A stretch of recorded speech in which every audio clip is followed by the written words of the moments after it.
আমি একটা কথা বলি, গোপালগঞ্জে এনসিপি গিয়েছে, আমি একটা কথা বলি, ১-১১ সময়কার কথা খালেদ ভাই আপনি খুব ভালো মতো অবজার্ভ করছেন। কোন একজন নেতা বলেছিলেন যে বোধহয় আগে কুকুরে লেজ নাড়তো আর এখন লেজে কুকুর নাড়ে। আপনার এনসিপি কে আমি একটু বলবো ওনাদেরকে যে ওনারা কি কেউ এই লাড়ালাড়ির মধ্যে ওনাদেরকে রেখেছেন?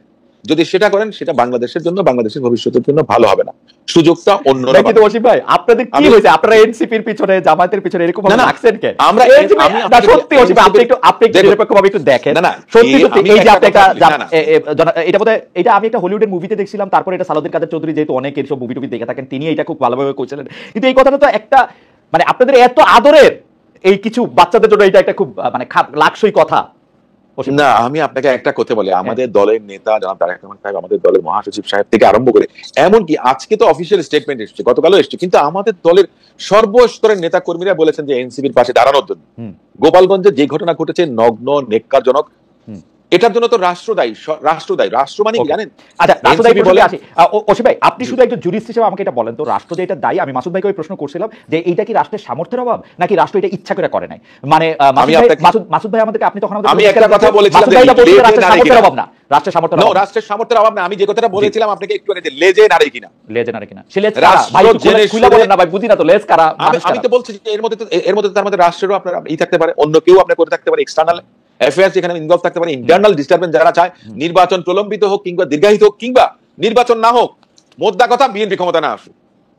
এইটা কেন মনে করতেছেন সেটা নিয়ে আমি আপনাকে পরের পর্বে আসবো। আমরা কি এটাকে এখন একটু সামারাইজ করতে পারি এরকম যে 16 জুলাই গোপালগঞ্জে যা ঘটেছে তার জন্য দায়ী আসলে রাষ্ট্র বা সরকার, যাদের নিরাপত্তা দেওয়ার কথা ছিল, এবং এনসিপিও আরেকটু ম্যাচুরিটি করতে পারে, ম্যাচুরিটি আচরণ করতে পারে। এই কি আপনার মন্তব্য নাকি আপনি আরেকটু যোগ করবেন? বেচারাদের তো ম্যাচুরিটি এখনো আসেনি। রাইট, ম্যাচুরিটি তাদেরকে তো ভাগাইতে পারতো না ভাই। না, আপনি দেখেন সব সময় সবকিছু ম্যাচুরিটি দিয়ে হয় না। আবেগ বলে একটা কথা আছে, রাইট, আবেগের জায়গাটা আপনাকে দেখতে হবে। আপনি যদি সব জায়গায় মনে করেন যে ম্যাচিওর না, আপনি বুদ্ধি দিয়ে বিদ্যা দিয়ে সবকিছু করতে পারেন না। দুফোঁটা চোখের জল দিয়ে অনেক কিছু করতে পারেন। ম্যাচুরিটি এবং আবেগ দুটো ভিন্ন জিনিস, কিন্তু কখন কোনটা কাজে লাগে সেটা আপনাকে বিচারের মধ্যে আনতে হবে। আচ্ছা, আপনি যদি শেখ হাসিনার বিদায় এবং পতন, রাইট, আপনি লাইনটা শেষ করেন, সরি আমি আপনাকে শুনতে বলছি যে শেখ হাসিনার পতন এবং পতন পরবর্তী রাজনীতি এক জায়গায় যদি দেখেন, তাহলে আমার মনে হয় না যে সেটা সঠিক হবে।